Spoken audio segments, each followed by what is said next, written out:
Your Ford is secretly burning through fuel right now, and you have absolutely no idea it is happening.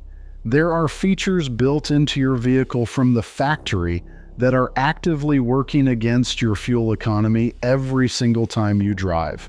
Some of them sound helpful, some of them you have never even heard of, and at least 3 of them you are probably using every single day without realizing they are costing you an extra $400 to $800 a year at the pump.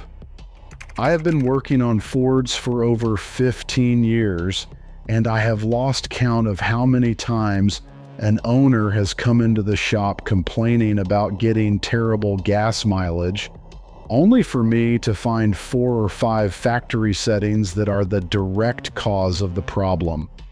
Ford engineers these features to pass emissions tests, hit CAFE fuel economy targets on paper, and check boxes for marketing materials. They are not always engineered with your real-world fuel bill in mind. Today, we are going through 10 stupid Ford features that are killing your gas mileage, what they are actually doing under the hood, and exactly how to turn them off or dial them back. Number 7 is one that most owners defend until they actually see the data, and number 1 is so obvious once you hear it that you will be furious nobody told you sooner. Let's get into it. Feature number 10, leaving trailer sway control active when you are not towing anything. This one sounds absurd, but stay with me. Trailer sway control is part of Ford's electronic stability system, and on most F-150s, Super Duty trucks, and Explorer-based vehicles, it stays partially active even when there is no trailer connected. The system monitors lateral movement and continuously uses throttle intervention and selective braking to prevent what it thinks might be sway. When you are actually towing a swaying trailer, this system is a lifesaver. When you are driving solo on a highway, it is interpreting normal lane changes and gentle curves as potential sway events and momentarily pulling back engine power or applying micro braking corrections you can barely feel, but your fuel economy absolutely registers. The fix is straightforward. On your touchscreen, go to Settings, then Vehicle, then Driving Assistance. Look for Trailer Sway Control and set it to off or to towing only if your model gives you that option. You will not feel a dramatic difference on any individual drive, but owners who make this change consistently report gaining between 0.3 and 0.6 miles per gallon on highway drives. Over a year, that adds up faster than you would think. Feature number 9, automatic high beams. Adaptive or automatic high beams are a convenience feature. Ford started rolling out across most of its lineup around 2018. The camera-based system detects oncoming traffic and automatically switches between high and low beams. Sounds great in theory. In practice, the system is imprecise and frequently leaves your high beams on in situations where you do not actually need them, particularly on well-lit suburban roads and rural highways with distant lights on the horizon. Here is the connection to fuel economy that most people miss. High beams draw significantly more electrical power than low beams. On halogen systems, that is about 55 watts per bulb for highs, compared to 35 watts for lows. On Fords without LED headlights, running the high beams constantly puts more demand on the alternator. That makes the engine work harder to spin it, and you are burning more fuel. It is a small effect, but it is real, and it is constant. Turn automatic high beams to manual control in your vehicle settings under lighting. Use your high beams intentionally when you actually need them, and your alternator load will drop accordingly. Feature number 8, keeping the lane centering assist set to maximum intervention. Ford's lane centering system, called lane centering assist or lane keeping aid depending on your model year, actively steers your vehicle to keep it in the center of the lane. At maximum intervention, the system makes constant micro corrections to your steering, it fights your own inputs, and it works against natural driving behavior. Every one of those small steering corrections causes a slight change in direction, and the engine compensates with altered throttle delivery. There is also a secondary effect. Because the system is constantly resisting your natural steering, many drivers unconsciously apply more counter pressure on the wheel to go where they actually want. That fight between you and the system creates rolling resistance that is not there during normal unassisted driving. Set lane keeping to alert only rather than active intervention in the driver assistance settings. You will still get warnings if you drift, just without the constant correction cycle that drains your efficiency. Feature number 7, running maximum air conditioning when economy mode would do the same job. This is the one most owners argue with, right up until I show them the numbers. The air conditioning compressor is one of the single largest parasitic loads on your engine. On a Ford F-150 with the 2.7-liter EcoBoost, maximum air conditioning compressor engagement can pull up to 8 to 10 horsepower away from the drivetrain. That is horsepower your engine is generating purely to keep a compressor spinning, not to move the vehicle. Ford vehicles have an air conditioning economy mode that cycles the compressor more intelligently, reducing that continuous draw. On older sync systems, it is labeled Economy or Econ on the climate controls. On newer Sync 4 systems, you will find it in the climate settings menu as a compressor management option. Many owners turned this off years ago thinking it meant less cooling, which is not accurate. Economy mode reaches the same interior temperature, it just gets there with a smarter compressor cycle that reduces the constant engine load. Independent testing on F-150s shows a consistent improvement of 0.5 to 1.2 miles per gallon on highway driving when switching from maximum compressor engagement to economy mode in conditions above 70 degrees Fahrenheit. Turn it on and leave it on. Feature number 6, the Ford Pass Remote.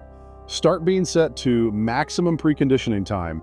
Remote start is fantastic, there is no argument there, but most owners have never looked at how long their remote start is programmed to run before they get to the vehicle, and the factory default is almost always set longer than necessary. Most Fords come set to run for 15 minutes on a remote start cycle. 15 minutes of idling on a modern EcoBoost engine burns roughly a quarter to a third of a gallon of fuel every single time you remote start. If you remote start your vehicle twice a day in winter months, that is potentially half a gallon of fuel per day, accomplishing nothing except warming a seat. Go into your Ford Pass app or into your vehicle's remote start settings through the touchscreen. Reduce the remote start run time to 5 or 7 minutes. A modern Ford with good synthetic oil does not need 15 minutes of idle time to be ready to drive. The engine reaches a workable temperature in under 2 minutes. The cabin reaches a comfortable temperature with the climate control running for 5 minutes. You are throwing away fuel every morning for the other 10 minutes. And this change alone, made before a single winter, has saved owners hundreds of dollars. Ford's variable displacement technology, called cylinder deactivation on the 5-liter V8 F-150 and found in modified form on several EcoBoost applications, shuts down cylinders to save fuel during light load driving. When it works as intended, it genuinely saves fuel. When it runs in the wrong conditions, it creates problems that end up costing fuel economy through multiple indirect penalties. The core issue is that cylinder deactivation should not be active when the engine is under any meaningful thermal or load stress. When it engages during stop-and-go city traffic, the OEL temperature in the deactivated cylinders rises disproportionately, increasing oil viscosity issues that the system was not designed to handle at low speeds. The engine control module has to compensate with richer fuel trim to maintain smooth operation, and that enrichment costs fuel economy. You can manage this by using Sport Mode in city driving, which tells the engine control module to keep all cylinders active for the predictable throttle response, and as a side benefit, avoids the fuel trim compensation cycle entirely. Save Eco Mode and Normal Mode for steady highway cruising, where cylinder deactivation actually functions as designed. Feature number 4, traction control set to full engagement on dry pavement. Traction control is essential in slippery conditions. On dry pavement at normal driving speeds, it is a fuel economy penalty with no offsetting safety benefit.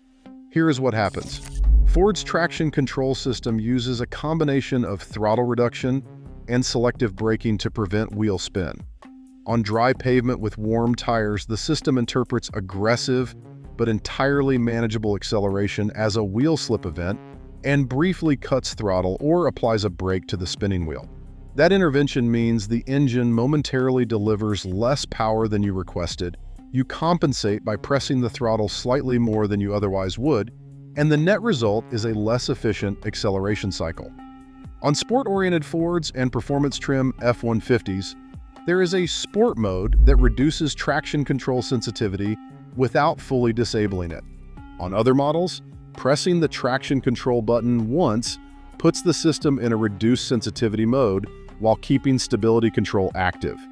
Full disable, which requires holding the button on some models, turns off both traction control and stability control, and you should only do that in very specific off-road situations. The sport or reduced setting is the right choice for dry pavement driving, and it delivers a measurably smoother acceleration curve that translates to better real-world efficiency. Feature number 3, over-relying on auto start-stop without a permanent disable solution.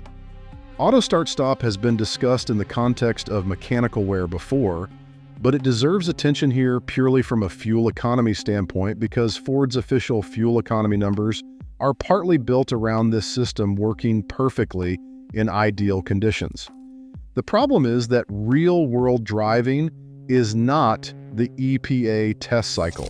In stop-and-go traffic where vehicles are moving and stopping constantly, the engine restarts so frequently that the alternator never fully recovers the battery charge lost during each shutdown cycle.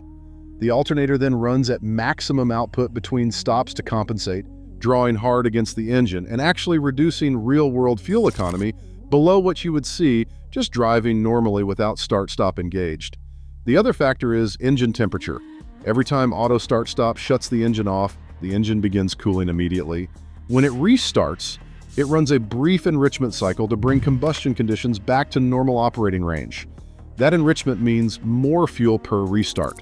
In heavy traffic with restarts every 30 to 45 seconds, those enrichment pulses add up to meaningful fuel consumption that more than offsets the brief shutdown savings.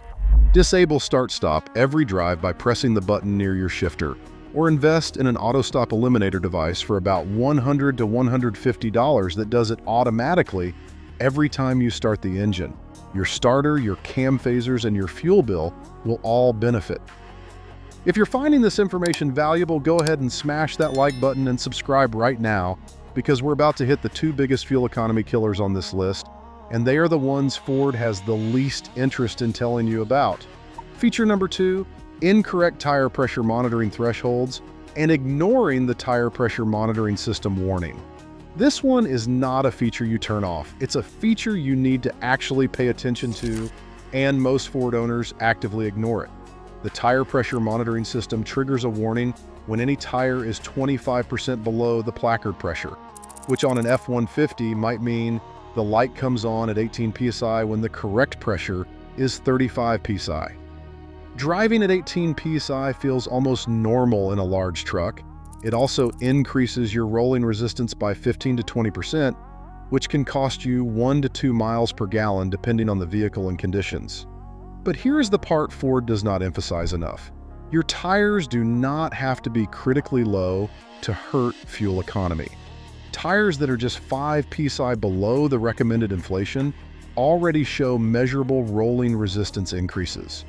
The tire pressure monitoring system will not warn you about 5 psi low. You need a manual gauge to catch that. Check your tire pressure monthly. Set them to the placard pressure listed inside your driver's door jamb, not the maximum pressure printed on the tire sidewall. Correctly inflated tires on a Ford F-150 return consistently better fuel economy figures, and the cost of a good digital tire gauge is under $15. This is the cheapest and easiest improvement on this entire list, and it works every single time. Feature number 1, running regular 87-octane fuel in an EcoBoost engine because you assume it is fine. This is the single biggest fuel economy mistake Ford owners make. Ford markets EcoBoost engines as running on regular 87-octane, which is technically true, but dangerously incomplete information. Yes, EcoBoost engines will run on 87 octane. What Ford does not tell you on the showroom floor is that the engine knock sensors will detect lower octane fuel and automatically retard ignition timing to prevent knock. Retarded timing means combustion happens later in the cycle, which means less efficient energy extraction from each fuel charge, which means reduced power output, which means you press the throttle harder to maintain speed and acceleration, which means you burn more fuel. Testing by multiple independent automotive outlets has shown that F-150s with the 2.7-liter and 3.5-liter EcoBoost engines running 91 octane premium fuel return between 1.5 and 2.5 miles per gallon better than the same engines on 87 octane in matched driving conditions. The ignition timing advances to its optimal setting, the engine produces its rated power output efficiently, and you do not have to work it as hard. Run the math on your specific driving. If premium costs 25 cents more per gallon, and you fill a 26-gallon tank on an F-150, that is $6.50 more per fill-up. If you are gaining 2 miles per gallon on a vehicle that normally returns 19 miles per gallon, you are absolutely coming out ahead on cost per mile. This is the most impactful single change most EcoBoost owners never make, and Ford will not tell you to make it because they do not want to admit their regular fuel claim is leaving performance and efficiency on the table.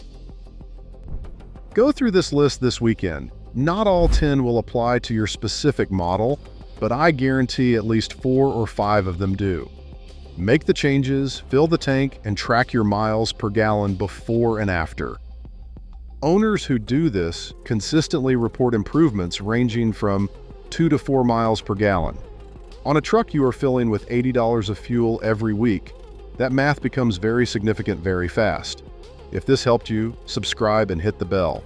I am constantly putting out content that Ford dealerships would prefer you never see. Drop a comment telling me which of these features you had no idea were hurting your fuel economy, and share this with other Ford owners who are out there complaining about their gas mileage. I will see you in the next one.